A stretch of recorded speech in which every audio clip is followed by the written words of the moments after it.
നമസ്കാരം. Aroor vision news ചാനലിലേക്ക് സ്വാഗതം. Action reaction. ഡിവൈഎഫ്ഐയുടെയും അരൂർ പഞ്ചായത്തിന്റെയും ഇടപെടലുകൾ സാർത്ഥകമായി. അരൂർ തുറവൂർ ഉയരപ്പാതയുടെ നിർമ്മാണവുമായി ബന്ധപ്പെട്ട് സമാന്തര റോഡുകൾ തകർന്നതിനാൽ അപകടങ്ങൾ തുടർക്കഥയായി മാറിയിരുന്നു. കാൽനട യാത്രക്കാർക്ക് പോലും സഞ്ചരിക്കാനാവാത്ത വിധം വെള്ളക്കെട്ടും ചെളിയുമായി മാരകമായ കുഴികൾ രൂപപ്പെട്ടതിനാൽ നിരവധി ജീവനുകൾ പൊലിഞ്ഞു. ഒട്ടനവധി പേർക്ക് പരുക്കുപറ്റി. നിരവധി വാഹനങ്ങൾക്ക് കേടുപാടുകളും സംഭവിച്ചു. നിർമ്മാണ കമ്പനിയോട് വിവിധ സംഘടനകളും അരൂർ പഞ്ചായത്ത് അധികൃതരും നിരന്തരം ആവശ്യപ്പെട്ടിട്ടും സമാന്തര റോഡുകളുടെ അറ്റകുറ്റപ്പണികൾ നടത്താൻ അവർ തയ്യാറായതേയില്ല.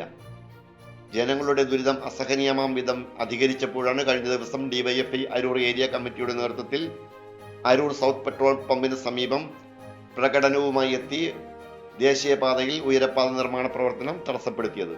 തത്സമയം എത്തിച്ചേർന്ന കമ്പനി അധികൃതരുമായി ഡിവൈഎഫ്ഐ പ്രവർത്തകർ നടത്തിയ സമവായത്തിൽ ഇന്നലെ രാത്രി തന്നെ അറ്റകുറ്റപ്പണികൾ തുടങ്ങാമെന്ന് സമ്മതിച്ചിരുന്നു. ഇപ്രകാരം കഴിഞ്ഞ ദിവസം രാത്രി തന്നെ അരൂർ ക്ഷേത്രങ്കവലയിൽ ദേശീയപാതയുടെ കിഴക്കേ അരികിൽ ടൈലുകൾ പാകി സമാന്തര റോഡ് പുനർനിർമ്മിക്കുവാനുള്ള ശ്രമം ആരംഭിച്ചിട്ടുണ്ട്. പണി തടയൽ ഉൾപ്പെടെയുള്ള ശക്തമായ ജനകീയ പ്രക്ഷോഭങ്ങൾ വിജയം കാണും എന്ന പാഠമാണ് ഇത് നൽകുന്നത്. അരൂർ പഞ്ചായത്ത് അധികൃതരും 2 ദിവസം മുമ്പ് ഉയരപ്പാത നിർമ്മാണ കമ്പനി അധികൃതരെ വിളിച്ചു വരുത്തി ശക്തമായ മുന്നറിയിപ്പ് നൽകിയിരുന്നു എന്നതും ശ്രദ്ധേയമാണ്.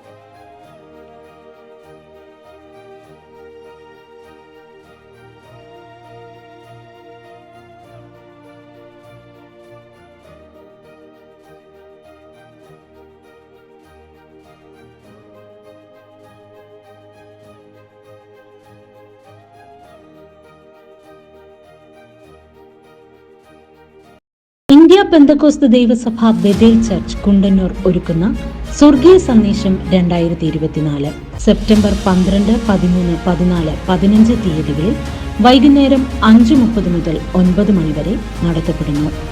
പാസ്റ്റർ സണ്ണി അലക്സാണ്ടർ ഉദ്ഘാടനം നിർവഹിക്കും.